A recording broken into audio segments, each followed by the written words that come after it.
بسم الله الرحمن الرحیم. باب صفت الصلاة. فرائض الصلاة ستة: التحريمة والقيام والقراءة والركوع والسجود والقعدة الأخيرة مقدار التشهد وما زاد على ذلك فهو سنة. د مقابل سره د دغه باب مناسبات دادا چې په دغه باب نه مخکې امام قدوري د الموضوع مقدمات بیان کړل. اس د دغه زوینا اصل مقصود المیز بیانای د صفت لغوي معنا. صفت لغتن معنا لري خوبي. په دغه شی د صفت نه مراد د الموضوع هغه هيئت چې د ارکان و د عوارض نه حاصل شي لکه قیام، قعود، رکوع، سجده وغیرہ. فرائض الصلاة ستة. فرائض بالموضوع پیش دی: التحریمۃ و تکبیر تحریمہ، والقیام و قیام، والقراءۃ و قراءت، والرکوع و رکوع، والسجود و سجدہ، والقعدۃ الاخیرۃ مقدار التشہد. و نوستای اخرینای په مقدار د عبده و رسوله. د نوستای زون ته فرض ده، خالی نوستای. وما زاد علی ذلک فهو سنت. و هغه چې زیات دي د دغه نه دی هغه سنت دی. الموضوع شپږ شاینا فرض دي. د نیت تړلې په وخت باندې الله اکبر ویل، پیروړای، قرائت د قرآن مجید یو سورت یا درې آیاتینا تلاوت کول، رکوع، دوی سجده کول. د الموضوع په اخر شه څومره وخت د اتحیات په ویل شه لګي دمرا وخت راسا نوستای. د تکبیر تحریمه په فرضیات باندې دلیل دادا چې حضور اکرم صلی الله علیه وسلم بغیر د ترک نه په تکبیر تحریمه همیشگی فرمایلی دو. و دا د فرضیات دلیل دا فتح القدیر لیکلی دی. کسړای په ویلوړي او په سجده کول باندې قادر وي، بیا په ویلوړي سره المیز کول فرض دی. د قیام دلیل دا: وقوموا لله قانتین. تو سے درېږي الله تعالی دې پورا په حال دې خاموشي شه. دغه نه قیام مراد ده. قرائت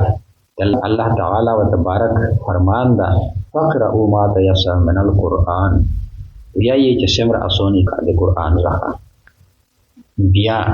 د رکوع او د سجده په باب شه قرآن پاک شرسی ورکعوا واسجدوا. دا د دې په فرضیات باندې دلیل ده. شپږم فرض قاعده اخیره د تشهد په مقدار. حضور اکرم صلی الله علیه وسلم ارشاد فرمایي چې کله ته د اخیری سجده نه خپل سر چیک کې او د تشهد په مقدار باندې کښنه به ټول میز پیراشه. دغه حدیث شریف نه مولی مشلا چې د منځو پیراتل د تشهد په مقدار په نوستی باندې موقوف دي. لہذا په قدر د تشهد نوستای فرض ده. دا په ټول باندې لیکل دي. ډېر معتبر کتاب ده. دغه نه درسی کتب به حواله ورکړي. شامیش لا فتح القدیر ش بحر الرائق ش. دغه شپږ شاینا علاوه باقی ټول شاینا امام قدوري سنت بللي. دای فرمایي چې وما زاد علی ذلک فهو سنت. حالانکه په موضوع شه دنا شاینا واجبات یادي. او دغه خبره جواب دادا چې د هغه واجبات د واجب کېدل ثبوت یا په سنت سره د ذکر د سنت لفظ استعمال کړي. و اذا دخل الرجل في صلاته كبر. هر کله چې سړی داخل شي په موضوع شه تکبیر دی یعنی الله اکبر. ورفع يديه مع التكبير. و چې کو خپل ډوړه لوسینا د تکبیر سره حتی یحاذیا بابهامایه شحمد او ذرایه. تر دې حد پورې چې د دې کاټه دغه برابر شي د دواړه وجه پیس کې سره. یحاذی فعل مضارع معروف باب مفاعله ده. مخکدل برابرېدل. خاذا یحاذی او مخازاتم. ابهامایه دا تسنیه د نوم د اضافت وجنه غورځیدل دا کاټه بوتا. او شحمتون د وش پیس کا. چې کله سړی د منځو کول اراده وکړو خو کا فرض وی کا نفل وی تکبیر تحریمه وې د ویلوړي په حالت کې وایي او سړی وې خپل دواړه لوسینا د تکبیر سره دیمره چیکو چې د دواړه لوسه کاټه ګوتې د دواړه غوږه پیس کې تا مخامخ شي هغه سره برابر شي د تکبیر تحریمه په وخت شوه د لوسه چې ګول د کیمزوی راسدي په دې باره شتوا مذاهب دي د ائمه ثلاثه په نسبت د دواړه لوسینا د غیر اسا چې ګول مسنون دي او دوام مذهب دا د احناف د دې په نسبت د لوسه چې ګول د غوږه پیس کې برابر دي دا مسنون دي د احناف په نسبت د دواړه لوسه چې ګول د غوږه پیس کې برابر دا مسنون دي دلیل د حضرت انس رضی الله تعالی عنہ روایت تا چې کله حضور صلی الله علیه وسلم تکبیر ویو د خپل دواړه لوسینا غوږه تا یولل فإن قال بدلا من التکبیر کچره چا اول د تکبیر په بدلا شه الله اجل او اعظم یعنی الله اجل یول او الله اعظم یول او لیا او الرحمن اکبر یول چې د الله په ځای باندې الرحمن ذکر کړ الرحمن اکبر اجزا هو عند ابي حنیفه او محمدن کفی کېږي پنځه جماعت ابو حنیفه صاحب او محمد صاحب وقال ابو یوسف رحمه الله تعالی او فرمایلی ابو یوسف رحمت الله علیه لا یجوز جنه جائز کېږي الا ان یقول مگر دا چې دی وایي الله اکبر یا الله اکبر وایي او الله الاکبر یا الله الاکبر وایي اکبر باندې الف لام تحل کول او الله الکبیر یا دا وایي چې الله الکبیر اکبر صيغه د اسم تفضیل او کبیر صيغه د مبالغه ده دغه عبارت سے دل موزد افتتاح بیان ده نو د طرفین په نسبت د هر ایک لفظ سره د منظور شي کول درست دی چې الله تعالی په تعظیم باندې دلالت کوي لکه الله اکبر یا الله اجل و غیره دا په متن کې ذکر شوی د امام ابو یوسف سے په نسبت کا سړای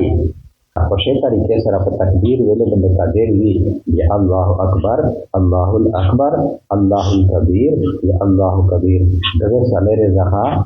دیو لفظ خو ول سره ول نه شریک اول جائز شي دغه نه علاوه جائز نه دی بل لفظ سره د شوافیغه په نسبت باندې صرف الله اکبر او الله الاکبر سره نه شریک اول درست دی د امام مالک صاحب امام احمد صاحب په نسبت باندې صرف الله اکبر ول سره نه جائز ده د طرفین دلیل دا ده چې په لغت کې د تکبیر معنا د تعظیم ده او د تعظیم معنا دغه الفاظ نه حاصلېږي لہذا د منظور شي کول په دغه ټول الفاظ سره جایز دي چې د کیم په تیر شله د پهلا ستر شله الله اجل او اعظم او الرحمن اکبر دا ويعتمد بيده اليمنى على اليسرى ونسي خپل شیل سره على اليسرى کین لوس یا وکشویش دی خپل شایلوس پکین لوس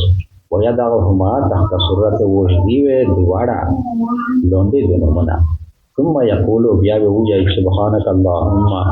وبحمدك وتبارك اسمك وتعالى جدك ولا اله غيرك بیا دا وی سبحانك اللهم اے الله یہ تو پوکی بیانای وبحمدك ودته تعریف کوي وتبارك اسمك او برکت نو تنوم دیتو وتعالى جدك و بلند شان دیتو ولا اله غیره کو دیتو نه علاوه بل مستحق عبادت نشتا موزه کوین کوي دلو سے تړلې نه بادا ثنا وایي او د ثنا الفاظ په متن سے ذکر شول سبحانك اللهم نه بعد په دغه عبارت سے درې مسئله بیان شله یو دا مسله چې شای لوس په پکین لوس باندې کشیر دي په داسې طریقه وې کشیر دي د شای لوس په پکین لوس باندې چې کاټا ګوتا د شی لوس او کچنا ګوتا د شی لوس په دغه باندې وې د کین لوس ولا دا جوړ ولاډی کنه دا ورونسي یعنی په دغه خلقا جوړا کو کچنا ګوته و پشي کاټا ګوتا باندې خلقا جوړا کو ګول لکه ګوتیه شای لوستا پکین لوس وی کنا دې شي دوه مذاهب دي د امام مالک سے پنیز بندے خواہ کا لوسینا یہ کاڑلی بھی وہ کپڑیش دی دتا اختیار دا اور لوسے للاول عظمات دا امام مالک سے پنیز بندے و ائمه ثلاثه پنیز بندے فالمنظر سے شایلوس این لوس بندے دل دا مسنون دی دی دلیل دا چې حضرت علی کرم الله وجهه فرمایلی دی من سنت ان يدع المصلي يمينه على شماله المنظر سے شایلوس پتینو لوس بندے دل دا مسنون دی دغه برات سے محل وضع ذکر شو د لوسینا وشدل چیرې شي د امام شافعي سے پنیز بندے پسینے بندے لوسې وشدل افضل دي او د احناف پنیز بندے د نومنا لون دے د لوسې وشدل افضل دي دې دلیل د حضرت علی رضی الله تعالی عنہ روایت تا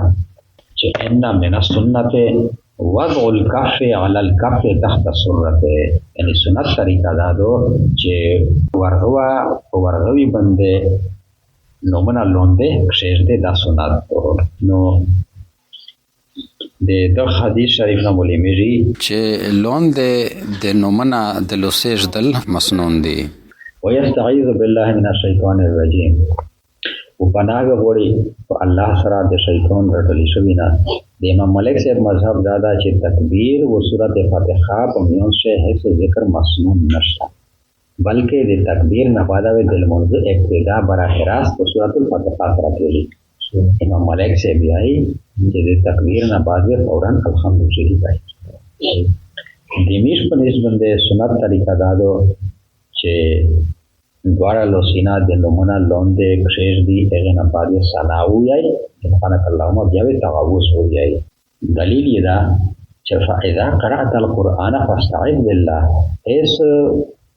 د سنانا بعد چونکه قرأت و ان کا د قرآن پاک سورۃ الفاتحه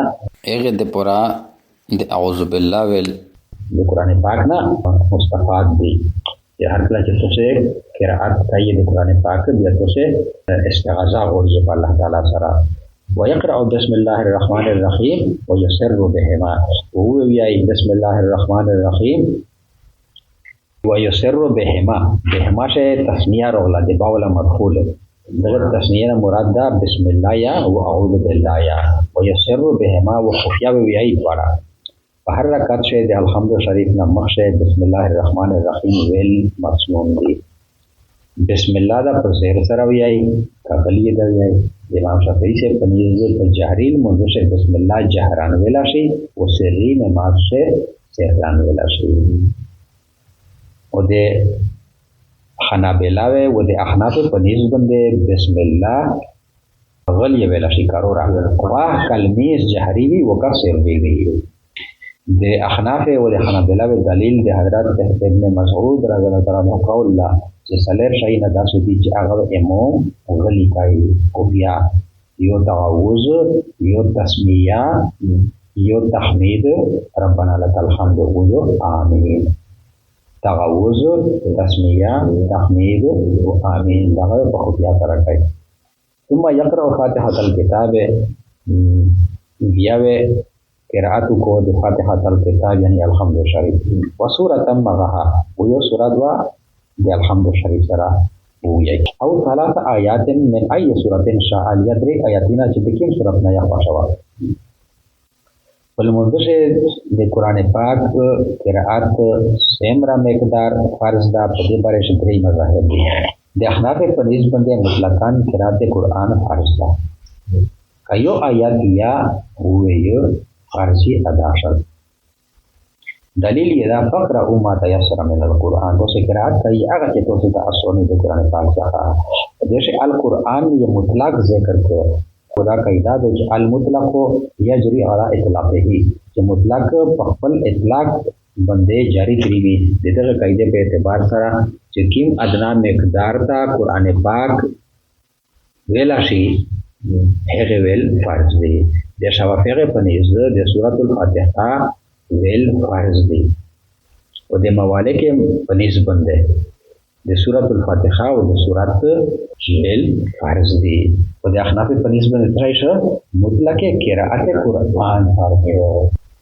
بیا د قرأت سے الحمد شریف سره صورت ځم کول او واجب دي